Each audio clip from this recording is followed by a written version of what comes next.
Assalamualaikum warahmatullahi wabarakatuh. Allahumma sholli ala Sayyidina Muhammad wa ala ali Sayyidina Muhammad. Segala puji syukur kita kehadirat Allah Subhanahu wa Ta'ala. Salawat dan salam kita haturkan kepada baginda Nabi besar Muhammad sallallahu alaihi wasallam beserta keluarganya dan sahabatnya dan kita selaku umatnya. Mudah-mudahan mendapatkan syafaatnya. Dan jangan lupa like, comment, dan subscribe-nya.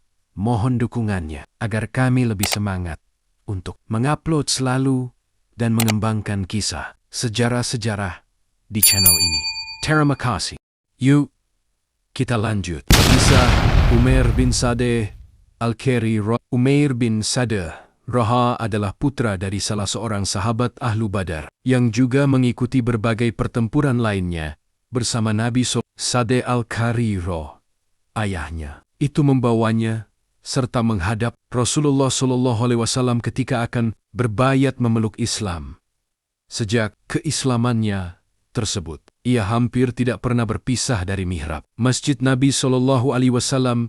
Segala kepuasan yang diperolehnya dengan kemewahan hidupnya selama ini digantikan dengan kepuasan mengejar syaf pertama, baik dalam salat di masjid ataupun dalam barisan pasukan membela panji-panji Islam, karena ia sangat mendambakan untuk memperoleh syahid. Suatu ketika ia mendengar salah seorang kerabatnya yang telah memeluk Islam, Julas bin Suwaid bin Syamit, ketika berbincang-bincang dengan seseorang di rumahnya, berkata, seandainya laki-laki itu yang dimaksudkan adalah Nabi SAW memang benar, tentulah kita ini lebih jelek dari keledai. Julas memang memeluk Islam karena ikut-ikutan saja, tidak karena kesadarannya sendiri. Saat itu sebagian besar dari anggota kabilahnya telah berbayat memeluk Islam karena merasa tersendiri dan terkucil di antara kerabat-kerabatnya. Ia pun akhirnya ikat-ikatan memeluk Islam. Apa yang dikatakan Julas tersebut bagi Umair sangatlah merendahkan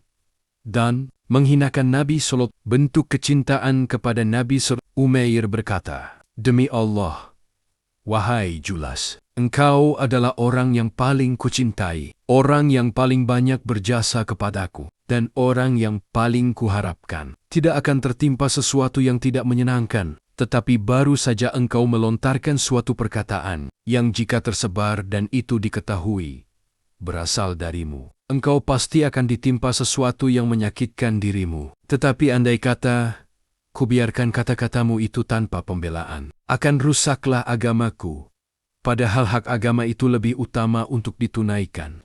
Karena itu, hendaklah engkau bertobat sebelum aku akan menyampaikan hal ini kepada Rasulullah.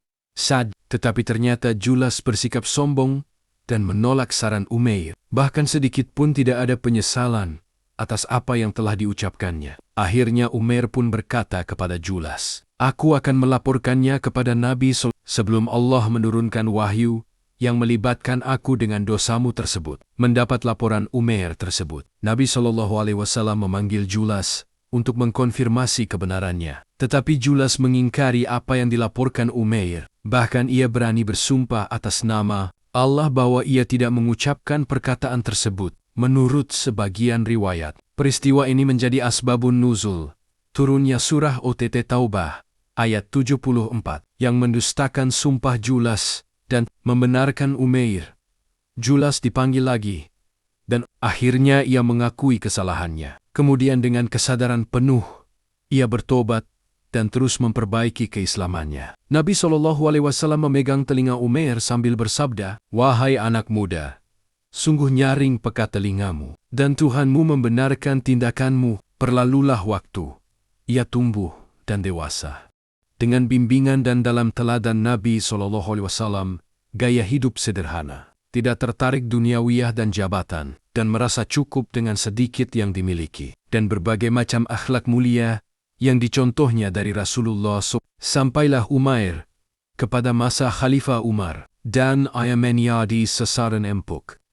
Bagi Umar Antak diangkat menjadi pejabat yang mewakili dirinya di daerah-daerah yang jauh, suatu pribadi yang tak jauh berbeda dengan diri Umar sendiri, mendapat tawaran untuk menjadi gubernur atau wali negeri di Homs. Umair bin Sadeh berkeras menolaknya. Tetapi seperti biasa, dalam menghadapi penolakan jabatan yang diberikannya, Umar akan berkata seperti ini, atau semisal ini, apakah kalian telah membayar dan meletakkan amanat ini di pundakku, kemudian kalian membiarkan aku memikulnya seorang diri? Tidak.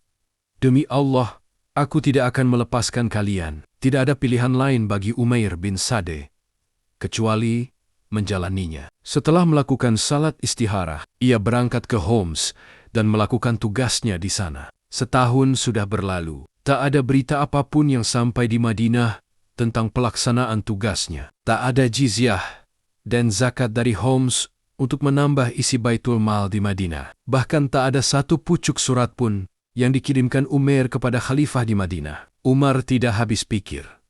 Ada apa gerangan dengan Umair? Sepertinya ia hilang di telan bumi. Karena itu Umar memerintahkan untuk membuat surat panggilan kepada Umair agar menghadap khalifah di Madinah. Beberapa hari berlalu, tampak seseorang masuk ke kota Madinah. Seorang pejalan kaki sendirian, rambut kusut dan tubuh berdebu. Tampak sekali kelelahan dan kepayahannya karena menempuh perjalanan jauh. Seakan tenaganya hanya tinggal sisa-sisa saja. Di pundak kanannya tergantung bantil kulit dan sebuah piring. Dan di pundak kirinya tergantung kendi berisi air.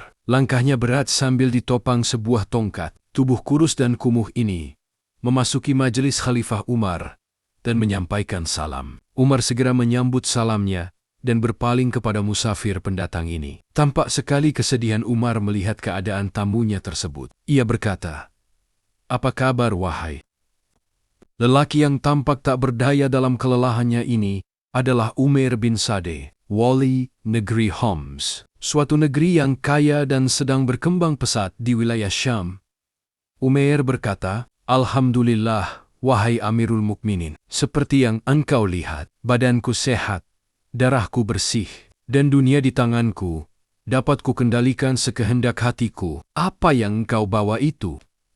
Tanya Umar. "Ini adalah bantil kulit tempat menyimpan bekal, piring untuk makan, dan kendi air untuk minum dan wudhu. Dan tongkat ini untuk bertelekan saat berjalan, dan untuk mengusir musuh atau gangguan yang menghadang jalanku. Dunia ini tidak lain hanyalah pengikut bagi bekal kehidupanku kelak. Apakah Anda datang dengan berjalan kaki?" Tanya Umar lagi. "Benar," kata Umair. "Apa tidak ada orang yang mau memberikan tunggangannya kepadamu untuk kamu niki?" "Tidak ada orang yang menawarkannya, dan aku pun tidak ingin, dan juga tidak pernah memintanya." Umar tercenung seakan tidak percaya. Kalaulah tahu bahwa ia seorang wali negeri atau gubernur, tentulah banyak sekali orang yang akan memberikan tunggangannya. Bahkan kalau perlu melakukan pengawalan dan pelayanan, agar perjalanannya terasa nyaman, senyaman-nyamannya. Tetapi, kalau penampilannya memang seperti itu, bagaimana mereka tahu kalau Umair ini adalah seorang wali negeri Homs, di Syam pula? Umar bertanya lagi, "Apa yang telah kamu lakukan dengan tugas yang telah kami berikan kepadamu?" Umair menjelaskan, "Aku telah mendatangi negeri yang engkau titahkan itu. Aku kumpulkan orang-orang yang saleh di antara penduduknya. Sebagian kuangkat dan kutugaskan untuk mengumpulkan jizyah dan zakat. Sebagian lainnya lagi kuangkat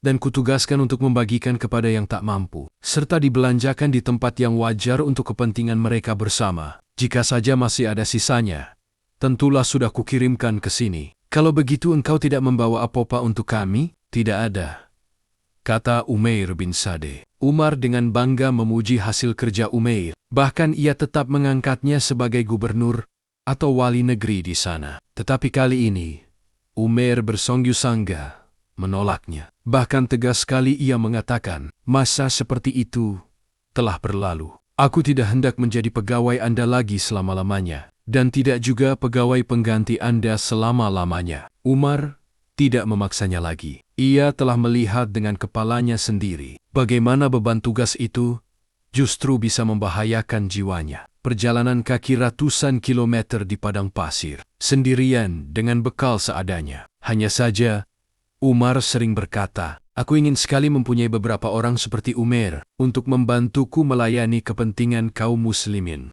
Semoga kita bisa mengambil hikmahnya di dalam sejarah ini dan menjadi hamba Allah yang soleh, taat kepadanya dan Rasul-Rasulnya. Sekian dari kami, semoga bermanfaat. Wallahu a'lam bishawab. Wassalam.